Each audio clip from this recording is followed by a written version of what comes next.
कक्षा 9वी स्वाध्याय निसर्ग वैभव।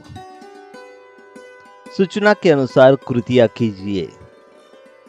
संजाल कविता में आए प्राकृतिक सौंदर्य के घटक, पुलकित तृणदल, गिरिशिखर, तितलियां, फूलों की ज्वालाएं।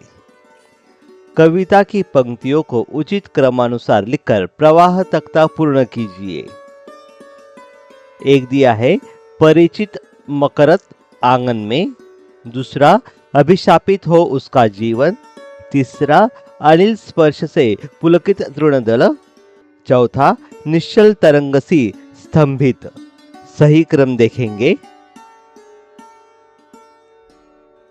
यह है सही क्रम। कविता द्वारा प्राप्त संदेश लिखिए। उत्तर: कविता से हमें यह संदेश मिलता है कि मनुष्य को अपने व्यवहार का विश्लेषण करना चाहिए कि क्यों वह सदैव चिंताग्रस्त रहता है, संघर्षरत रहता है। मनुष्य इस सृष्टि का सर्वश्रेष्ठ प्राणी है। उसे ईश्वर ने बुद्धि दी है, कल्पना और तर्क शक्ति दी है। अपनी इन्हीं विशेषताओं के प्रयोग से कंदराओं और जंगलों में रहने वाला मनुष्य आज न केवल चांद पर पहुंच गया है, बल्कि मंगल ग्रह पर बसने की तैयारी कर रहा है। ऐसा मनुष्य क्यों दुखी है?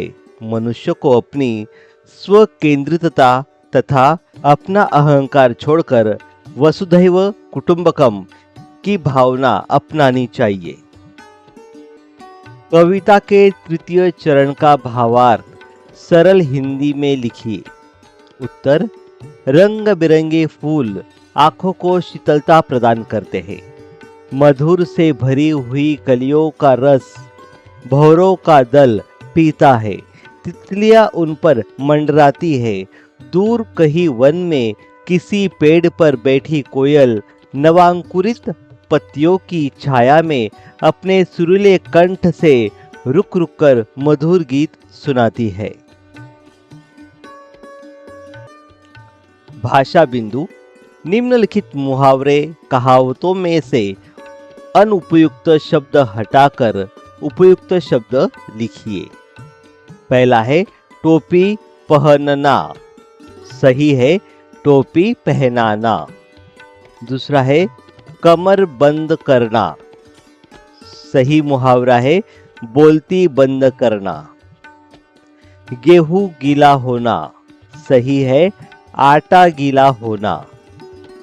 चौथा है नाक की किरकिरी होना। सही है आग की किरकिरी होना। पांचवा धरती सर पर उठाना।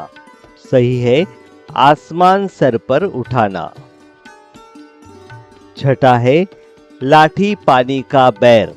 सही है आग पानी का बैर।